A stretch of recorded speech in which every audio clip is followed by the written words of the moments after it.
Like every great wave in music, beat music's dominance didn't last forever. By the late 1960s, the world and its soundtrack was changing. The carefree optimism that fueled the early days of beat was giving way to something different. The youth that once danced to simple guitar riffs and catchy hooks were growing up, and they wanted more. More complexity, more depth, more meaning. Musically, the change was impossible to ignore.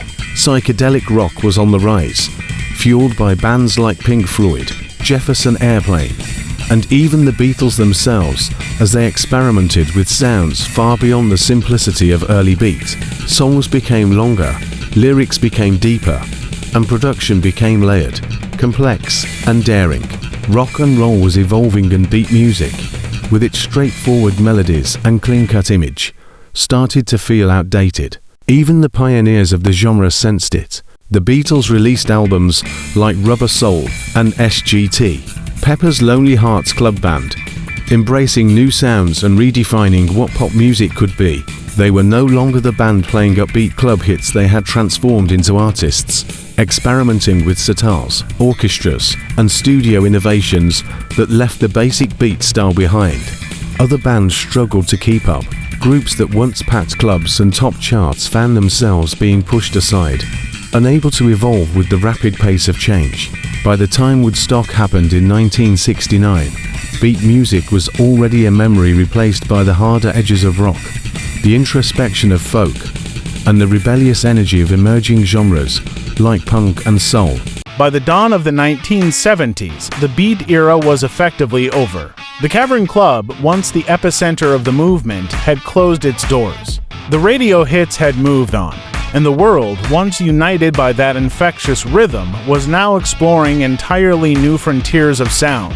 Beat music had been the heartbeat of the 1960s, but its formula was simple, and audiences were hungry for more. Rock was evolving into something heavier and more experimental.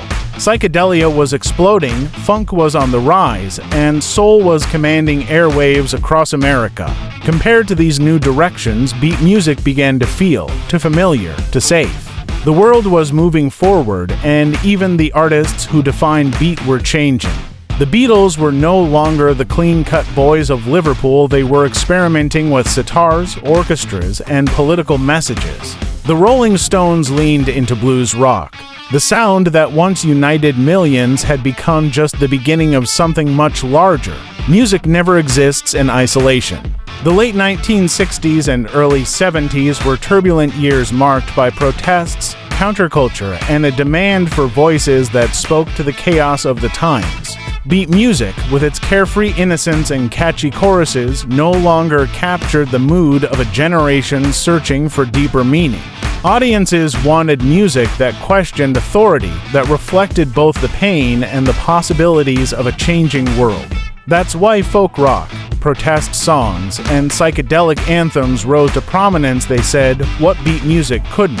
But even as beat music disappeared from the charts, it left behind a foundation that would shape music for decades to come. Its energy, its simplicity, and its belief that music could be both personal and universal, these ideas echoed through every genre that followed. Punk in the late 70s, with its raw, stripped-down style, was often described as beat music's rebellious grandchild. Indie rock, Britpop, even the garage bands of the 2000s, all of them carried traces of beat's DNA. And the influence wasn't just musical. Beat music proved that young people could create a movement that went global. From Liverpool basements to stadiums in Tokyo, Sao Paulo, and Lagos, the sound broke barriers and reminded the world that youth culture had power. The hairstyles, the fashion, the slang, all of it spread like wildfire, influencing generations long after the last beat single left the charts. Today, you might not hear beat music topping playlists, but you can hear its spirit in every band that believes in catchy hooks, in every teenager who picks up a guitar with nothing but a dream, in every movement that uses music to connect to the world. Beat music burned fast and bright, like a match in the dark. And though the flame faded, the light it casts still guides the music we know today. Music moves on, but some sounds never truly die. Beat music wasn't just a genre, it was a revolution. And revolutions, even when they end, always leave a legacy. Thanks for watching this deep dive. If you enjoyed exploring the story of beat music, hit that like button, subscribe, and ring the bell so you never miss our next deep dive into the world of music. Until next time, keep listening and keep discovering.